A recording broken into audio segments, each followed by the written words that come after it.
deliver your message, that message will not come from his mind or from his experience. That message will not come from his emotions or come from his logical, mental, rational reasoning, Lord, but that will come from the Holy Spirit, right from his Spirit, that these words will come. And this words, oh Lord, when it comes from your Spirit, Lord, will set us free, because your word says, Lord, if we shall know the truth will set us free. And Lord, your word is light, and your light will remove every bit of darkness in us. And Lord, we pray that your word will also comfort us and will sanctify us. And Lord, you, when you speak to us, there is a purpose and plan. We ask of you, Lord, to anoint each and every person who's come for this meeting, Lord, with the Holy Ghost. Fill us, Lord, with your Holy Spirit, so that we might understand with the ears of the Holy Spirit, and we might understand with the understanding of the Holy Spirit, and we might know the purpose and the will of God through the Holy Spirit. Bless each and every one of us, Lord. In Jesus' mighty name we pray. Amen and amen. Amen.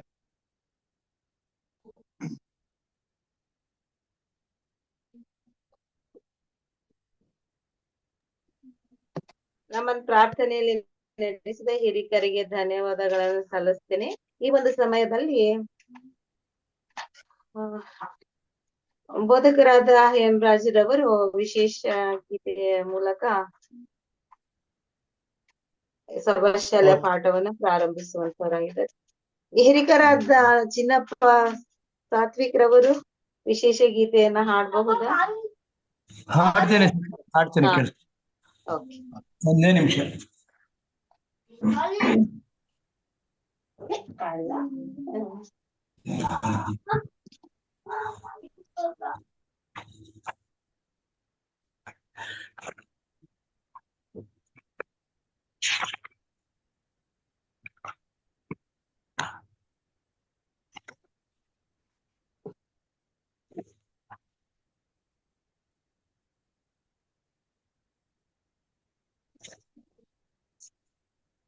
ಎಲ್ಲರಿಗೂ ನಮಸ್ಕಾರ.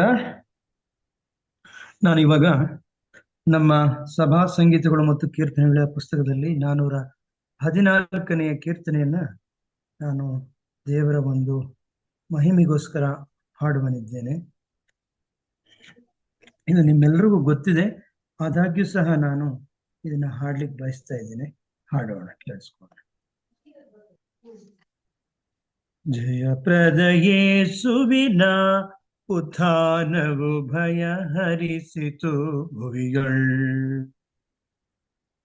ಜಯಪ್ರದ ಯೇಸುವಿನ ಉತ್ಥಾನವು ಭಯ ಹರಿಸಿತು ಭುವಿಗಳ್. ಜಯ ಜಯವೆನ್ನುತ್ತ ಜಯ ರಜ ಕ್ರಿಸ್ತಗೆ ಜಯರಾಗವೆತ್ತಿ ವಿಜಯವೆಂದು ಪಾಡಿರಿ. ಜಯರಾಗವೆತ್ತಿ ವಿಜಯವೆಂದು ಪಾಡಿರಿ. ಜಯಪ್ರದ ಯೇಸುವಿನ ಉತ್ಥಾನವು ಭಯ ಹರಿಸಿತು ಭುವಿಗಳ್. ನಿತ್ಯವಾದುದು ಜಗದೋ ಜಯವು ಸ್ತುತ್ಯ ಪೂರಿತವಾದುದು. ನಿತ್ಯವಾದುದು ಜಗದೋ ಜಯವು ಸ್ತುತ್ಯ ಪೂರಿತವಾದುದು. ಸತ್ಯ ಸಾಕ್ಷಿಗಳೇ ಸುಸ್ಥಿರ ವಾರ್ತೆಯ ಅತ್ಯಭಿಮಾನದಿ ಬೀತಿದ ಜನಕ್ಕೆಲ್ಲ. ಅತ್ಯಭಿಮಾನದಿ ಬೀತಿದ ಜನ.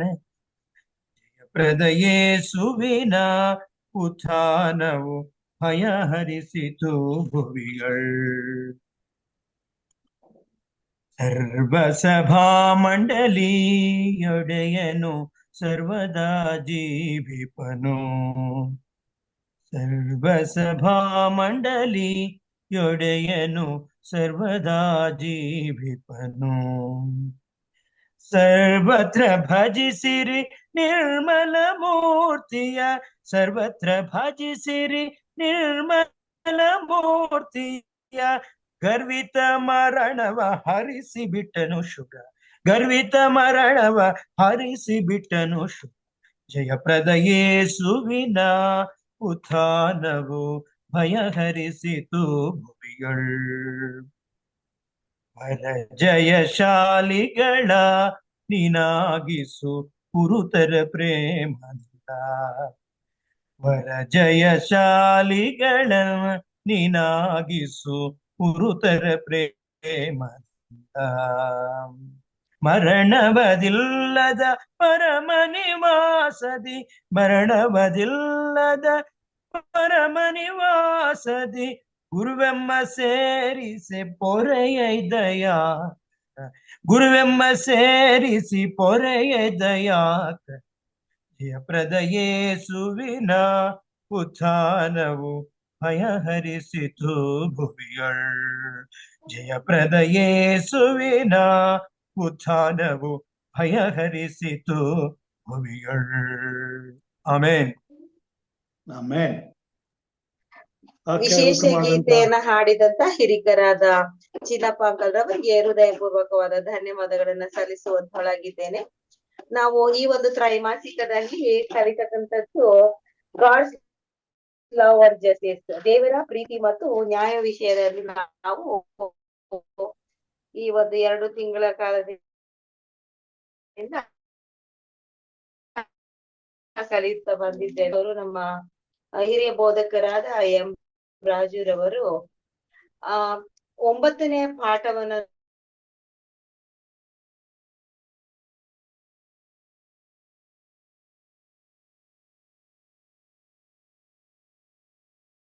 ಎಂ ರಾಜುರವರು ಇದ್ದೇವೆ. ಕ್ರಿಸ್ತನ ಮತ್ತು ಸೈತಾನನ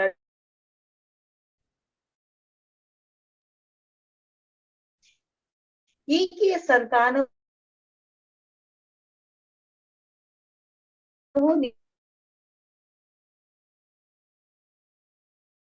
ಹಲೋ,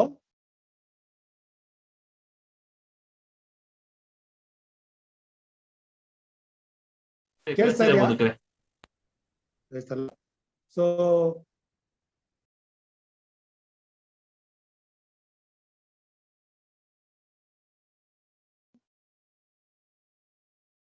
ದೇವರ ಸ್ತೋತ್ರವಾಗಲಿ.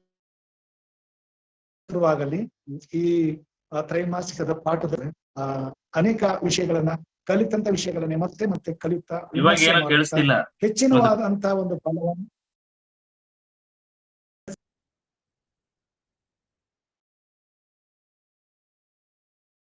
ಇವಾಗ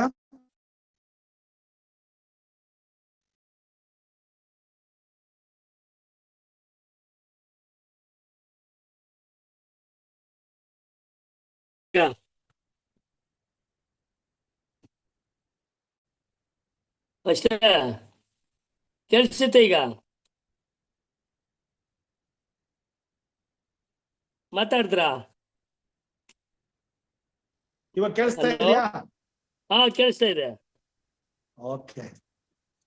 ಸೊ ಈ ರೆಕಾರ್ಡಿಂಗ್ ವ್ಯವಸ್ಥೆನಲ್ಲಿ ಸ್ವಲ್ಪ ಅಸ್ತವ್ಯಸ್ತ ಆಗ್ತದೆ.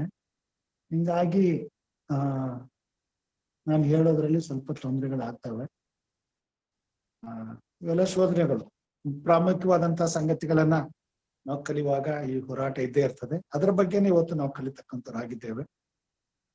ದೇವರ ಮಕ್ಕಳಿಗೆ ಇದು ಒಂದು ಪರೀಕ್ಷೆಯ ಕಾಲ. ಎಂತ ಪರೀಕ್ಷೆಯ ಕಾಲ ಅಂತ ಹೇಳುವಾಗ ಇದು ಒಂದು ಯುದ್ಧಕ್ಕೆ ಸಿದ್ಧವಾಗುವಂತ ಕಾಲ. ಹೋರಾಟವನ್ನ ಮಾಡ್ಕೊಂತ ಮತ್ತೊಂದು ಹೋರಾಟಕ್ಕೆ ಸಿದ್ಧರಾಗುವಂತ. ಕೇಳಿಸ್ತಾ ಇಲ್ಲ ಸರ್? ಕೇಳಿಸ್ತಾ ಇಲ್ವಾ? ಓಕೆ, ಒಂದ್ ಸೆಕೆಂಡ್. ಕೇಳಿಸ್ತಾ ಇಲ್ಲ, ಆಡಿಯೋ ಪ್ರಾಬ್ಲಮ್.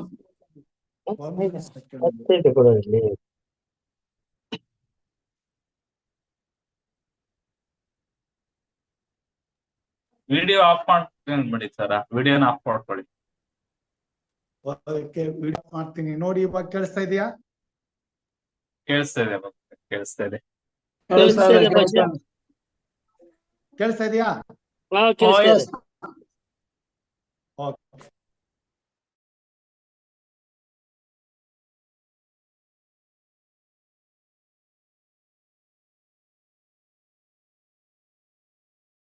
ಹೋಗೋಣ. ಈ ವಾರದ ಪಾಠದಲ್ಲಿ ನಾವು ನೋಡ್ತಾ ಇದ್ದೇವೆ ಆರಂಭದ ಶಿರೋನಾಮೆಯಾಗಿ ಕ್ರಿಸ್ತನ ಮತ್ತು ಸೈತಾನನ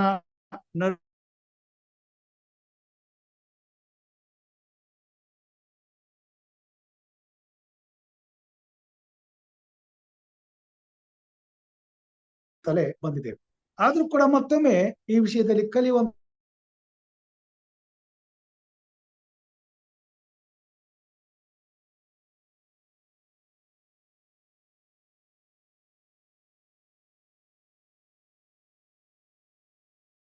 ಪ್ರತಿದಿನ ಹೊಸದಾದಂತ ರೀತಿಯಲ್ಲಿ ಮುಂದೆ ಬರ್ತಕ್ಕಂಥ ಹೋರಾಟದ ವಿಷಯದಲ್ಲಿ ಕಲಿಯಬೇಕಾದದ್ದು ಅತ್ಯವಶ್ಯವಾಗಿದೆ. ಆದಿಕಾಂಡ 3ನೇ ಅಧ್ಯಾಯ 15ನೇ ವಾಕ್ಯದಲ್ಲಿ ನಾವು ನೋಡುವಾಗ, ನಿನಗೂ ಈ ಸ್ತ್ರೀಗೂ ನಿನ್ನ ಸಂತಾನಕ್ಕೂ ಈ ಸ್ತ್ರೀಯ ಸಂತಾನಕ್ಕೂ ಹಗೆತನವಿರುವ ಹಾಗೆ ಮಾಡುವೆನು. ಈಕೆಯ ಸಂತಾನವು ನಿನ್ನ ತಲೆಯನ್ನ ಜಜ್ಜುವುದು, ನೀನು ಅದರ ಹಿಮ್ಮಡಿಯನ್ನ ಕಚ್ಚುವಿ. ಒಂದು ಪ್ರಾರ್ಥನೆ ಮಾಡ್ಕೊಳ್ಳೋಣ ದೇವರಾತ್ಮನ ಸಹಾಯಕ್ಕಾಗಿ ಈ ಪಾಠವನ್ನ ಕಲೀಲಿಕ್ಕೆ ಹೋಗುವಾಗ. ಮಹೋನ್ನತನಾದ ಸ್ವಾಮಿ, ಈ ವಿಷಯದಲ್ಲಿ ನಿನ್ನ ಮಕ್ಕಳಾದಂತ ನಾವು ನಿರಂತರವಾಗಿ ಇದರಲ್ಲಿ ಅಡಕವಾಗಿರುವಂತಹ ಸತ್ಯವನ್ನ ಮತ್ತೆ ಮತ್ತೆ ಮೆಲುಕು ಹಾಕುವ ಹಾಗೆ, ಕಲಿಯುವ ಹಾಗೆ ಮತ್ತು ಇನ್ನಷ್ಟು ಸ್ವಾಮಿ ಈ ವಾಕ್ಯಗಳ ಮುಖಾಂತರವಾಗಿ ಸತ್ಯವೇದದ ಮರ್ಮಗಳನ್ನ ತಿಳಿಯುವ ಹಾಗೆ ನಮ್ಮೊಟ್ಟಿಗೆ ನೀನು ಎಲ್ಲಾ ಕಾಲಕ್ಕೂ ಮಾತಾಡುತ್ತಾ ಬಂದಿದ್ಯಪ್ಪ. ಇದಕ್ಕಾಗಿ ನಿನಗೆ ಸ್ತೋತ್ರ. ಈಗ ಮತ್ತೊಮ್ಮೆ ಈ ಸತ್ಯವನ್ನ ತಿಳಿಯಲು ನಮಗೆ ಕೊಟ್ಟಂತ ಈ ಅವಕಾಶವನ್ನ ಪವಿತ್ರಾತ್ಮ ದೇವರು ನಮ್ಮೆಲ್ಲರಿಗೂ ಸ್ವಾಮಿ ಆಶೀರ್ವಾದದಾಯಕವನ್ನಾಗಿ ಮಾಡಲು ಮತ್ತು ಇನ್ನು ಹೆಚ್ಚಿನ ಸಂಗತಿಗಳನ್ನ ತಿಳಿದುಕೊಳ್ಳಲು ಆತ್ಮಭರಿತರಾಗಿ ಈ ಒಂದು ಹೋರಾಟದಲ್ಲಿ ನಾವು ಸ್ವಾಮಿ ಜಯಶಾಲಿಗಳಾಗಲು ಬೇಕಾದಂತ ಎಲ್ಲಾ ಕೃಪೆಯನ್ನ ಅನುಗ್ರಹಿಸಬೇಕೆಂಬುದಾಗಿ ಬೇಡಿಕೊಳ್ಳುತ್ತೇನೆ. ಆಮೇನ್.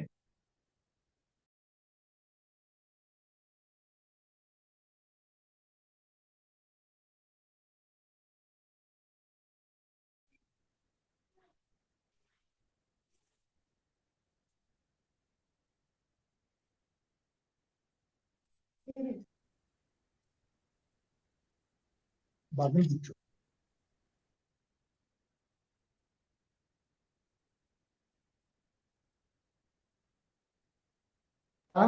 ಈ ವಿಷಯದಲ್ಲಿ ನಾವು ಹೋಗ್ತಾ ಇದ್ದೇವೆ. ಇವತ್ತು ನಾವು ನೋಡ್ತಾ ಇದ್ದೇವೆ, ಒಂದು ಆಟ ಅನ್ನೋದು ಸೃಷ್ಟಿಯಾದಾಗ ಆ ಆಟದ ಆಟ ಆಡಲು ಪ್ರತಿ ವರ್ಷಕ್ಕೂ ಒಂದೊಂದು ಟ್ರೋಫಿ ಹೆಸರಲ್ಲಿ ಆಟವನ್ನ ಆಡ್ತಲೇ ಇರುವಂತವರಾಗಿದ್ದಾರೆ. ನಾವು ನೋಡುವಂತವರಾಗಿದ್ದೇವೆ ಇವತ್ತು ಕ್ರಿಕೆಟ್. ಈ ಕ್ರಿಕೆಟ್ ವಿಷಯದಲ್ಲಿ ಇಡೀ ಜಗತ್ತೇ ಹೆಚ್ಚಿನ ಆಸಕ್ತಿ ಉಳ್ಳದ್ದಾಗಿದೆ. ಕಾರಣ ಏನಪ್ಪಾ ಅಂತಂದ್ರೆ, ಅದು ಒಂದು ವರ್ಷದಲ್ಲಿ ಒಂದ್ ದಿವಸ ಆಡಿ ಅದನ್ನ ಅಲ್ಲಿಗೆ ಮುಗಿಸ್ಬಿಟ್ಟಿದ್ರೆ ಇವತ್ತು ಇಷ್ಟೊಂದು ವಿಶ್ವದಾದ್ಯಂತ ಅದು ಪ್ರಖ್ಯಾತಿಯನ್ನು ಹೊಂದಲಿಕ್ಕೆ ಆಗ್ತಿರ್ಲಿಲ್ಲ ಮತ್ತು ಜನರು ಅದರಲ್ಲಿ ಆಸಕ್ತಿ ಇರ್ಲಿಕ್ಕೆ ಆಗ್ತಿರ್ಲಿಲ್ಲ. ಹೊಸದಾದಂತ ಪೀಳಿಗೆ ಬರುವಾಗ ಪ್ರತಿಯೊಂದು ಪೀಳಿಗೆಯು ಆ ಆಟದ ವಿಷಯದಲ್ಲಿ ಹೆಚ್ಚಿನ ಆಸಕ್ತಿ ವಹಿಸಿ ಅದರ ಬಗ್ಗೆ ಇನ್ನಷ್ಟು ಅತ್ಯಾಸಕ್ತಿಯಿಂದ ಕಾಳಜಿ ವಹಿಸಿ ಶ್ರಮ ವಹಿಸಿ ಅದರ ಬಗ್ಗೆ ತಿಳ್ಕೊಳ್ಳುವಂಥದ್ದು, ಅದನ್ನ ಮಾಡುವಂಥದ್ದು, ಅದರ ವಿಷಯದಲ್ಲಿ ಆಸಕ್ತಿಯಾಗಿರ್ತಕ್ಕಂಥದ್ದನ್ನ ನಾವು ನೋಡುವಂತವರಾಗಿದ್ದೇವೆ. ಇದಕ್ಕೆ ಕಾರಣ ಪ್ರತಿ ವರ್ಷ ಈ ಕ್ರೀಡೆಯನ್ನ ಬಹಳ ವೈಭವೀಕರಿಸಿ ಅದರಲ್ಲಿ ಒಂದು ಟ್ರೋಫಿಯನ್ನ ಇಟ್ಟು ಆ ಟ್ರೋಫಿಗಾಗಿ 2 ಬಣಗಳು ಹೋರಾಟ ಮಾಡಿ ಅದರಲ್ಲಿ ಯಾರೋ ಈ ಪ್ರಯಾಸದಲ್ಲಿ ಹೆಚ್ಚಿನ ರೀತಿಯಲ್ಲಿ ಶ್ರಮ ವಹಿಸಿ ಆ ಟ್ರೋಫಿಯನ್ನ ಗೆಲ್ಲುವುದನ್ನ ನಾವು ನೋಡುವಂತವರಾಗಿದ್ದೇವೆ. ಮತ್ತು ಆ ಟ್ರೋಫಿಯನ್ನ ಗೆಲ್ಲುವಂತವರಿಗಾಗುವಂತ ಖುಷಿಯ ಜೊತೆಗೆ ಅವರಿಗಿಂತ ಹೆಚ್ಚಾದ ಖುಷಿಯನ್ನ ಕುಳಿತು ನೋಡುವಂತವ್ರು ಅನುಭವಿಸ್ತಾರೆ. ಮತ್ತು ಆ ಹೋರಾಟದಲ್ಲಿ ನಡೀತಕ್ಕಂಥ ಎಲ್ಲ ಶ್ರಮೆಯನ್ನ ಅಲ್ಲ ಭಾವಗಳ ಮಿಡಿತಗಳನ್ನ ಗಮನಿಸಿ ಅದರಿಂದ ಸುಖಾನುಭವನ ಪಡೆದು ಉತ್ಪ್ರೇಕ್ಷೆ ಹೊಂದಿ ಕೊನೆಗೆ ನಮಗೆ ಯಾರು ಜಯಿಸಬೇಕಾಗಿತ್ತೋ ಆವಾಗ ಅವರು ಜಯಿಸಿದ್ರೆ ಖುಷಿ ಪಡ್ತೇವೆ, ಯಾರು ಸೋಲ್ಬೇಕಾಗಿತ್ತೋ ಅವ್ರು ಸೋತ್ರೆ ಖುಷಿ ಪಡ್ತೇವೆ, ಅಥವಾ ಯಾರು ಜಯಿಸ್ಬೇಕಾಗಿತ್ತು ಅವ್ರು ಸೋತ್ರೆ ನಮ್ಗೆ ದುಃಖ ಆಗ್ತದೆ. ಹೀಗೆ ನಮ್ಮ ಭಾವನೆಗಳನ್ನ ಹತೋಟಿಯಲ್ಲಿ ಇಟ್ಟುಕೊಂಡು ಅದರ ವಿಷಯದಲ್ಲಿ ಹೆಚ್ಚಿನ ಆಸಕ್ತಿಯನ್ನ ವಹಿಸುವ ಹಾಗೆ ಮಾಡುವಂತ ಒಂದು ತಂತ್ರಗಾರಿಕೆಯನ್ನ ಅಲ್ಲಿ ನಾವು ನೋಡುವಂತರಾಗಿದ್ದೇವೆ. ಆದರೆ ಈಗ ನಾವು ಮತ್ತೆ ಮತ್ತೆ ಒಂದು ಆಟದ ಬಗ್ಗೆ ಕಲಿತಾ ಇದ್ದೇವೆ. ಆ ಆಟ ಏನಪ್ಪಾ ಅಂತಂದ್ರೆ ಸೈತಾನ ಮತ್ತು ದೇವರ ನಡುವೆ ನಡೀತಕ್ಕಂತ ಒಂದು ಹೋರಾಟ. ಇದು ಹೋರಾಟ ಬರೀ ಆಟವಲ್ಲ, ಇದು ಮಹಾಯುದ್ಧ. ಈ ಯುದ್ಧ ಕೇವಲ ಸೈತಾನನಿಗೂ ಮತ್ತು ದೇವರಿಗೂ ಅವರಿಬ್ಬರಿಗೆ ಮಧ್ಯದಲ್ಲೇ ಇದು ಪ್ರಾರಂಭ ಆಗಿ ಅಂತ್ಯ ಆಗೋದಿದ್ರೆ ನಾವು ಆಡಿಯನ್ಸ್ ಆಗಿ ನೋಡಿ ಖುಷಿ ಪಡ್ಬೋದಾಗಿತ್ತು. ಆದ್ರೆ ಇಲ್ಲಿ ಹಾಗಿಲ್ಲ. ಇಡೀ ಜಗತ್ತೇ ಈ ಯುದ್ಧದ ಆಟದಲ್ಲಿ ಪಾಲು ಹೊಂದಬೇಕಾಗಿದೆ ಮತ್ತು ಪಾಲು ಹೊಂದುವವರಾಗಿದ್ದೇವೆ. ಸೊ ಇದರಲ್ಲಿ ಅಂತ್ಯದ ಫಲಿತಾಂಶದಲ್ಲಿ ನಾವೆಲ್ಲರೂ ಪಾಲು ಹೊಂದುತ್ತೇವೆ. ನಾವೆಲ್ಲರೂ ಪಾಲು ಹೊಂದಿ ಅದರಿಂದ ಆಗುವಂತ ಪರಿಣಾಮಕ್ಕೆ ಪಾತ್ರರಾಗ್ತೇವೆ. ಅದನ್ನು ನಾವು ಸ್ವೀಕಾರ ಮಾಡ್ಕೋಬೇಕಾಗ್ತದೆ. ಹೀಗಿರೋದ್ರಿಂದ ದೇವರು ಈ ಲೋಕದಲ್ಲಿ ತಾನು ಸೃಷ್ಟಿ ಮಾಡಿರುವಂತ ತನ್ನ ಪ್ರೀತಿಯ ಲೋಕದ ಸ್ವಾಸ್ಥ್ಯವಾದಂತ ಜನರಾದಂತ ನಾವು ಆತನ ವಿಷಯದಲ್ಲಿ ಮುಂದೆ ನಮಗೆ ಸಿಗುವಂತ ಪ್ರತಿಫಲ ಮತ್ತು ಪ್ರತಿಫಲದಿಂದ ಆಗುವಂತ ಪರಿಣಾಮಕ್ಕೆ ನಾವು ಪಾತ್ರರಾಗುವಾಗ ಆತನು ನಮ್ಮನ್ನ ಪ್ರೀತಿಸುವವನಾಗಿರುವುದರಿಂದ ಪ್ರತಿಫಲದ ಪರಿಣಾಮವು ನಮ್ಮ ಮೇಲೆ ದುಷ್ಪರಿಣಾಮವಾಗಿ ಪರಿಣಮಿಸಿ ಅದರಿಂದ ಆಗುವಂತ ನೋವನ್ನ, ಸಂಕಟವನ್ನ, ಅಪಾಯವನ್ನ ಅನುಭವಿಸಬಾರದು ಅನ್ನೋ ಕಾರಣ ಮತ್ತು ಈ ಯುದ್ಧದಲ್ಲಿ ನಾವೆಲ್ಲರೂ ಜಯಿಸಲೇಬೇಕಾಗಿರುವುದರಿಂದ ಈ ಯುದ್ಧದ ಜಯಕ್ಕೆ ಬೇಕಾದಂತ ಜ್ಞಾನವನ್ನ, ತಿಳುವಳಿಕೆಯನ್ನ, ಶಕ್ತಿಯನ್ನ, ಬಲವನ್ನ ಮತ್ತು ಜಯಿಸಲು ಬೇಕಾದಂತ ಎಲ್ಲಾ ರೀತಿಯಾದಂತ ವಿವೇಕವನ್ನ ನಮಗೆ ಅನುಗ್ರಹಿಸಿ ಮತ್ತು ಈ ಯುದ್ಧ ಸಮಯದಲ್ಲಿ ನಮಗೆ ಬೇಕಾದಂತ ಎಲ್ಲಾ ಸವಲತ್ತುಗಳನ್ನ ದಯಪಾಲಿಸಿ ಈ ಯುದ್ಧವನ್ನ ಹೇಗೆ ಜಯಿಸಬೇಕೆಂಬುದನ್ನ ನಮಗೆ ಕಲಿಸಿ ಅಂತ್ಯದಲ್ಲಿ ನಾವು ಜಯಶಾಲಿಗಳಾಗಲಿಕ್ಕೆ ಬೇಕಾದಂತ ಎಲ್ಲ ಮಾಹಿತಿಯನ್ನ, ಎಲ್ಲಾ ವಿಧವಾದಂತ ಅನುಕೂಲಗಳನ್ನ, ಸಹಾಯಗಳನ್ನ ನಮಗೆ ಒದಗಿಸಿಕೊಡುವಂತವನಾಗಿದ್ದಾನೆ. ಇಲ್ಲಿ ಗಮನಿಸಬೇಕಾದಂತ ವಿಷಯ ಏನಂತ ಹೇಳುವಾಗ ಇದು ಒಂದು ಸೀಮಿತ ಸಮಯದಲ್ಲಿ ಮುಕ್ತಾಯ ಆಗುವಂತ ಯುದ್ಧವಾಗಿದ್ರೆ ಅಷ್ಟಕ್ಕೆ ಬೇಕಾದಂತ ಆ ಸಮಯಕ್ಕೆ ಬೇಕಾದಂತ ವಿಷಯಗಳನ್ನ ನಾವು ಅರ್ಥ ಮಾಡಿಕೊಂಡು ಬಿಟ್ಬಿಡ್ಬೋದಾಗಿತ್ತು. ಆದ್ರೆ ಇದು ನಿರಂತರವೂ ನಡೀತಕ್ಕಂತ ಒಂದು ಹೋರಾಟ, ಒಂದು ಯುದ್ಧವಾಗುವುದರಿಂದ ಮತ್ತು ಈ ಹೋರಾಟದ ಒಂದು ವಿಧಾನಗಳು ಬದಲಾಗುತ್ತಾ ಹೋಗುವುದರಿಂದ ಆ ಬದಲಾವಣೆಗಳಲ್ಲಿ ಆಗುವಂತ ವಿಧಾನಗಳನ್ನ ನಾವು ಅರ್ಥ ಮಾಡಿಕೊಂಡು ಅದಕ್ಕೆ ವಿರೋಧವಾಗಿ ನಾವು ಕೂಡ ಎದುರಾಳಿಯನ್ನ ಎದುರಿಸಬೇಕಾದಂತ ಯುಕ್ತಿಯನ್ನ ಕಲಿಯಬೇಕಾಗಿರುವುದರಿಂದ ದೇವರ ವಾಕ್ಯದ ಮುಖಾಂತರವಾಗಿ ಕರ್ತನು ನಮ್ಮನ್ನ ದಿನಾಲು ಸಿದ್ಧಪಡಿಸುವಂತ ಪ್ರಯತ್ನವನ್ನ ಮಾಡುವಾಗ ಈ ಸೈತಾನನ ಮತ್ತು ದೇವರ ನಡುವಿನ ಹೋರಾಟದಲ್ಲಿ ನಮ್ಮನ್ನು ದಿನನಿತ್ಯವೂ ಸೈತಾನನ ಯುಕ್ತಿಗಳನ್ನ ತಿಳಿದುಕೊಳ್ಳುವ ಹಾಗೆ ಮತ್ತು ಆತನ ಯುಕ್ತಿಗಳನ್ನ ಜಯಿಸಿ ವಿರುದ್ಧವಾಗಿ ಹೋರಾಟ ಮಾಡಿ ಜಯಿಸಲಿಕ್ಕಾಗುವಂತೆ ದಿನನಿತ್ಯವೂ ಈ ವಿಷಯವನ್ನ ನಮ್ಮ ಗಮನಕ್ಕೆ ತರ್ತಾನೆ ಮತ್ತು ತರುವಂತವನಾಗಿದ್ದಾನೆ. ಮತ್ತು ಈ ವಿಷಯದಲ್ಲಿ ನಾವು ಭಾಗಿಗಳಾಗಬೇಕಾಗಿದೆ. ಈ ವಿಷಯದಲ್ಲಿ ನಾವು ತರಬೇತಿ ಹೊಂದಬೇಕಾಗಿದೆ. ತರಬೇತಿ ಹೊಂದುತ್ತಾ ಕ್ರಿಸ್ತನ ಜ್ಞಾನದಲ್ಲಿ ಬೆಳೆಯುತ್ತಾ ಅಭಿವೃದ್ಧಿ ಹೊಂದುತ್ತಾ ದಿನಾಲು ನಾವು ಎದುರಾಗುವಂತ ಸೈತಾನನ ಎಲ್ಲಾ ಕುತಂತ್ರಗಳ ವಿರುದ್ಧವಾಗಿ ಹೋರಾಡಿ ಜಯಿಸಿ ಮುಂದೆ ಸಾಗಬೇಕಾಗಿದೆ. ಆದುದರಿಂದ ಈ ಕೊನೆ ಕಾಲದಲ್ಲಿ ನಡೆಯುವಂತ ಈ ಯುದ್ಧವು ಬಹಳ ಭಯಂಕರವಾದದ್ದು, ಭೀಕರವಾದದ್ದು ಆಗಿರುವಂತದ್ದಾಗಿದೆ. ಮತ್ತು ಯಾಕಿದು ಬಹಳ ಭಯಂಕರ ಮತ್ತು ಭೀಕರವಾಗಿದೆ ಅಂತ ಹೇಳುವಾಗ ಈ ಯುದ್ಧ ಇಲ್ಲಿ ತನಕ ನಡ್ಕೊಂತ ಬಂದಿತ್ತು, ಅದರ ವೇಗ ಕಮ್ಮಿ ಆಗಿತ್ತು. ಆದ್ರೆ ಈಗ ಈ ಯುದ್ಧವನ್ನ ದೇವರು ಸಮಾಪ್ತಿಗೊಳಿಸುವಂತ ಸಮಯ ಬಂದಿದೆ. ಈ ಸಮಯದಲ್ಲಿ ಯುದ್ಧ ಅಂತ್ಯ ಆಗುವಾಗ ಯುದ್ಧದ ಒಂದು ಆ ವೇಗ ಬಹಳ ತೀಕ್ಷ್ಣವಾಗಿರ್ತದೆ. ಅದರ ಪರಿಣಾಮ ಬಹಳ ಘೋರವಾಗಿರ್ತದೆ. ಯುದ್ಧ ಸಂಪೂರ್ಣವಾಗಿ ನಿಲ್ಲುವಂತ ಸಮಯದಲ್ಲಿ ಯುದ್ಧ ಘೋರವಾಗಿ ನಡೀತದೆ. ಈ ಯುದ್ಧ ಘೋರವಾಗಿ ನಡೆಯುವಂತ ಸಮಯದಲ್ಲಿ ವೈರಿಯಾದಂತ ಸೈತಾನನ ಆಕ್ರಮಣ ಬಹಳ ಘೋರವಾಗಿರ್ತದೆ. ಮತ್ತು ಆತನು ತಂತ್ರ ಕುತಂತ್ರಗಳನ್ನ ಕುಯುಕ್ತಿಗಳನ್ನ ಆದಿಯಿಂದಲೂ ಅಭ್ಯಾಸ ಮಾಡಿಕೊಂಡು ಈ ಕೊನೆ ಕಾಲದಲ್ಲಿ ಅದನ್ನ ಹೊಸದಾದ ರೀತಿಯಲ್ಲಿ ದೇವ ಜನರ ಮೇಲೆ ಉಪಯೋಗಿಸುವಂತವನಾಗಿದ್ದಾನೆ. ಆದುದರಿಂದ ಆತನ ಎಲ್ಲ ಕುತಂತ್ರಗಳನ್ನು ನಾವು ತಿಳಿಯಬೇಕಾದ್ರೆ ದೇವರ ಸಂಪರ್ಕದಲ್ಲಿದ್ದುಕೊಂಡು ಆತನ ಕುತಂತ್ರಗಳನ್ನ ಎದುರಿಸಲು ಬೇಕಾದಂತ ದೈವಿಕ ಬಲವನ್ನ ಹೊಂದಬೇಕಾದ್ರೆ ದೇವರ ಜ್ಞಾನದಿಂದ ಆತನನ್ನು ಎದುರಿಸಲು ಬೇಕಾದಂತ ಎಲ್ಲಾ ಶಕ್ತಿಯನ್ನ ವಿವೇಕವನ್ನ ನಾವು ಪಡ್ಕೊಳ್ಳಬೇಕಾಗ್ತದೆ. ಈಗ ಈ ಪಾಠವನ್ನ ಕಲಿಯುವಾಗ ನಾನು ನಿಮ್ಮ ಗಮನವನ್ನ 2 ಕೊರಿಂಥದವರ ಪತ್ರಿಕೆ 2ನೇ ಅಧ್ಯಾಯಕ್ಕೆ ತಿರುಗಿಸಲು ಬಯಸ್ತೇನೆ. ದಯಮಾಡಿ ಈ ಪಾಠವನ್ನ ಕಲಿಯುವ ಮುನ್ನ ಕೆಲವೊಂದು ವಿಚಾರಗಳನ್ನ ನಾವು ಅರ್ಥ ಮಾಡ್ಕೋಬೇಕಾದದ್ದು ಬಹಳ ಪ್ರಾಮುಖ್ಯ. ನಾವು ಕಲಿತಾನೆ ಇದ್ದೇವೆ, ಇನ್ನಷ್ಟು ಕಲೀಲಿಕ್ಕೆ ಹೋಗ್ತೇವೆ. ಆವಾಗ ನಮಗೆ ಹಿಂದಿನ ನಾವು ದಿನಗಳಲ್ಲಿ ಕಲಿತದ್ದಕ್ಕಿಂತ ಈಗ ನಾವು ಕಲಿತಕ್ಕಂಥದ್ದು ಬಹಳ ಶ್ರೇಷ್ಠವಾದದ್ದು, ಪ್ರಾಮುಖ್ಯವಾದದ್ದು ಮತ್ತು ಬಹಳ ಅತ್ಯವಶ್ಯವಾದದ್ದು ಎಂಬುದನ್ನ ನಾವು ಗ್ರಹಿಸ್ಕೊಳ್ಬೇಕಾಗ್ತದೆ. ಅದಕ್ಕೆ ಈ ವಿಚಾರಗಳನ್ನ ನಿಮ್ಮ ಮುಂದೆ ನಾನು ತರಲಿಕ್ಕೆ ಇಷ್ಟಪಡ್ತೇನೆ.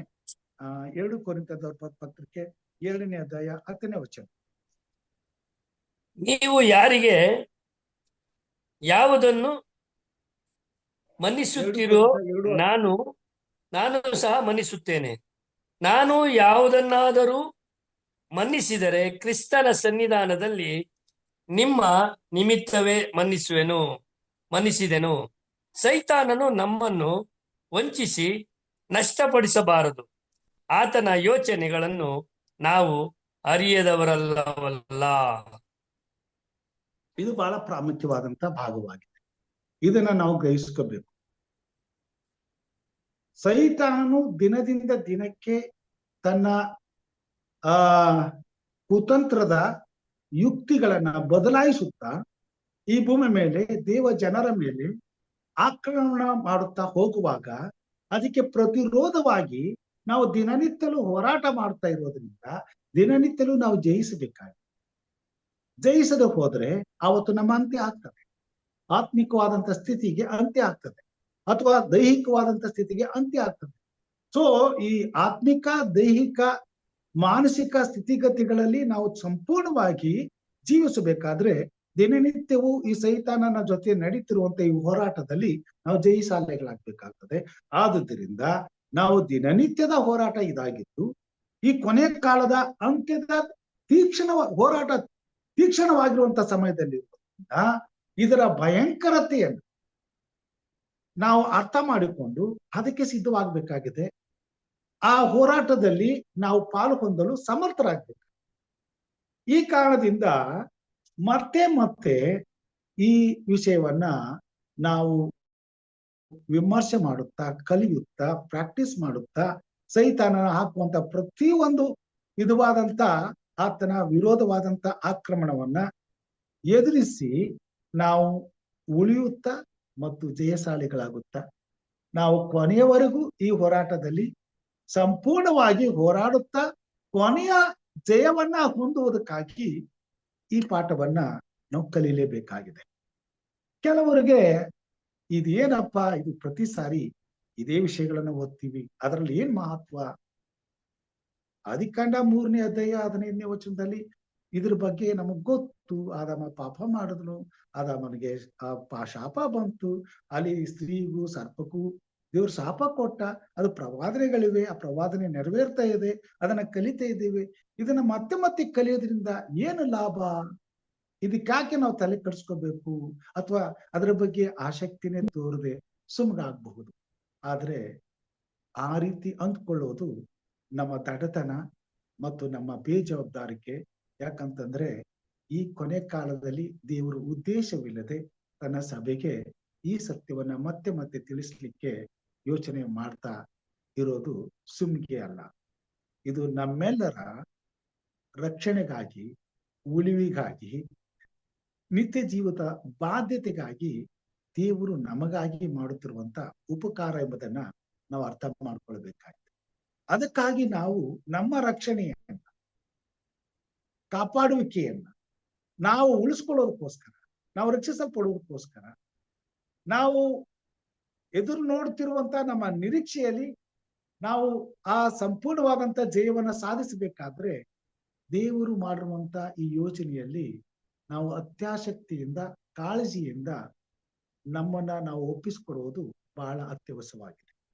ಆದುದರಿಂದ ಈ ಪಾಠವನ್ನ ಕಲಿಯುವಾಗ ದೇವರಲ್ಲಿ ಪ್ರಾರ್ಥನಾಪೂರ್ವಕವಾಗಿ ಇನ್ನಷ್ಟು ಭಕ್ತಿಯಿಂದ, ಪ್ರೀತಿಯಿಂದ, ಆಸಕ್ತಿಯಿಂದ ನಮ್ಮ ಗಮನವನ್ನ ಈ ಪಾಠಗಳಿಗೆ ಕೊಡುವುದು ಬಹಳ ಅವಶ್ಯವಾಗಿದೆ. ಸೈತಾನನು ದಿನಕ್ಕೊಂದು ರೀತಿಯ ಆಟವನ್ನ ಬದಲಾಯಿಸ್ತಾನೆ. ಅದನ್ನ ನಾವು ಅರ್ಥ ಮಾಡಿಕೊಂಡು ಅದಕ್ಕೆ ವಿರುದ್ಧವಾಗಿ ಜಯಶಾಲಿಗಳಾಗುವುದಕ್ಕೂ ಬೇಕಾದಂತ ಶಕ್ತಿಯನ್ನ ದೇವರಿಂದ ನಾವು ಪಡಿಬೇಕಾಗ್ತದೆ. ಅದನ್ನ ದೇವರ ವಾಕ್ಯದಲ್ಲಿ ನಾವು ಕಲಿಯುವಂತವರಾಗಿದ್ದೇವೆ. ಅದನ್ನೇ ತಾನೇ ಈ ಪಾಠದಲ್ಲಿ ನಮ್ಗೆ ತಿಳಿಸುವಂತನಾಗಿದ್ದಾನೆ. ಕ್ರಿಸ್ತನು ಮತ್ತು ಸೈತಾನನ ನಡುವಣ ಮಹಾ ಹೋರಾಟವು ಸತ್ಯವೇದದ ಸಿದ್ಧಾಂತದ ಮುಖ್ಯ ವಿಷಯವಾಗಿದೆ.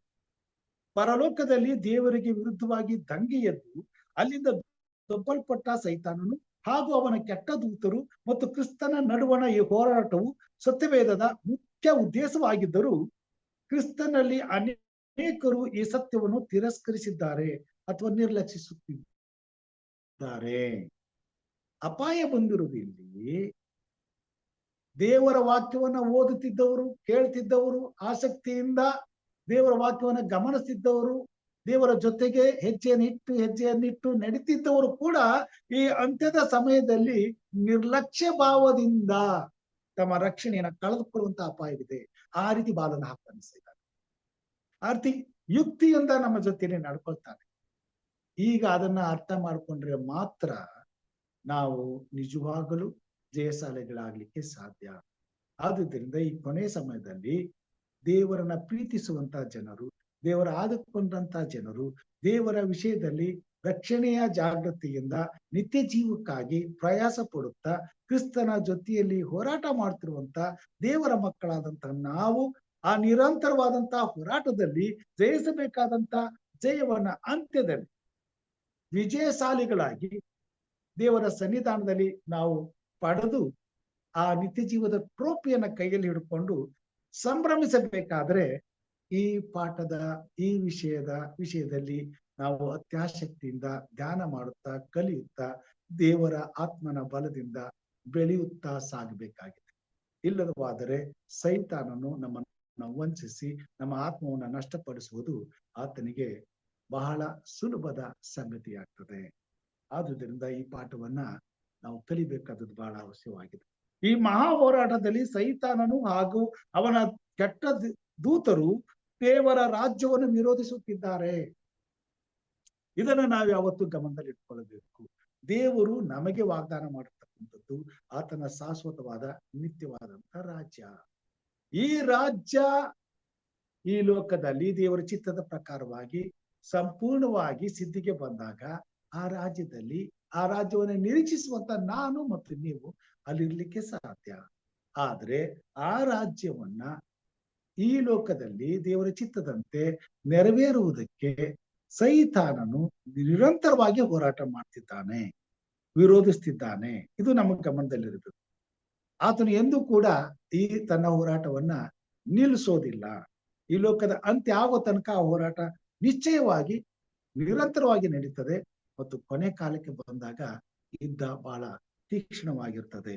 ಆದ್ರೆ ನಾವು ಈ ಸತ್ಯವನ್ನು ಎಂದಿಗೂ ಮರೆಯಬಾರದು ಮತ್ತು ನಿರ್ಲಕ್ಷಿಸಬಾರದು. ದೇವರನ್ನು ವಿರೋಧಿಸುವ ಸೈತಾನನು ಹಾಗೂ ಅವನ ದುಷ್ಟ ದೂತರ ಬಗ್ಗೆ 4 ಸುವಾರ್ತೆಗಳಲ್ಲಿಯೂ ಬಹಳಷ್ಟು ವಿಸ್ತಾರವಾಗಿ ತಿಳಿಸಲ್ಪಟ್ಟಿದೆ. ದೇವರ ಸತ್ಯವೇದದಲ್ಲಿ ಬರೆಯಲ್ಪಟ್ಟಿರುವಂತ 4 ಸುವಾರ್ತೆಗಳಲ್ಲಿ ಸೈತಾನನ ಕುರಿತಾದಂತ ನಮಗೆ ತಿಳಿಸಬೇಕಾದಂತ ಈ ಮಹಾ ಹೋರಾಟದ ವಿಷಯದಲ್ಲಿ ತಿಳಿಯಬೇಕಾದಂತ ಕಾಲಕ್ಕೆ ಬೇಕಾದಂತ ಸತ್ಯವನ್ನ ದೇವರು ಇಟ್ಟಿದ್ದಾನೆ. ಆದುದರಿಂದ ದೇವರ ಸತ್ಯವೇದವನ್ನ ಒಂದು ಸಾರಿ ಓದಿ ಸಾಕು ಅಂತ ಹೇಳಲಿಕ್ಕೆ ಸಾಧ್ಯ ಇಲ್ಲ. ದೇವರ ವಾಕ್ಯವನ್ನ ದಿನನಿತ್ಯಲೂ ಓದಿದಾಗ ದಿನಕ್ಕೊಂದು ಹೊಸ ಸತ್ಯವನ್ನ, ಹೊಸ ಬೆಳಕನ್ನ ನಾವು ಕಂಡುಕೊಳ್ತೇವೆ. ಇದರ ಅರ್ಥ ಏನು? ಇಲ್ಲಿ ನೆನ್ನೆ ಓದೋದಕ್ಕಿಂತ ಇವತ್ತು ಇನ್ನೊಂದು ಹೊಸದಾದಂತ ಅನುಭವ ನಮಗಾದ್ರೆ ಅದಕ್ಕೆ ಕಾರಣ ಏನು? ಕಾರಣ ಏನಪ್ಪಾ ಅಂತಂದ್ರೆ ಸೈತಾನನು ನಮ್ಮ ಮೇಲೆ ಮಾಡುವಂತ ಆಕ್ರಮಣವನ್ನ ಎದುರಿಸಲಿ ಬೇಕಾದಂತ ಬಲವನ್ನ ದೇವರು ನಮಗೆ ಕೊಡೋದಕ್ಕೆ ಹೊಸದಾದಂತ ವಿಧಾನವನ್ನ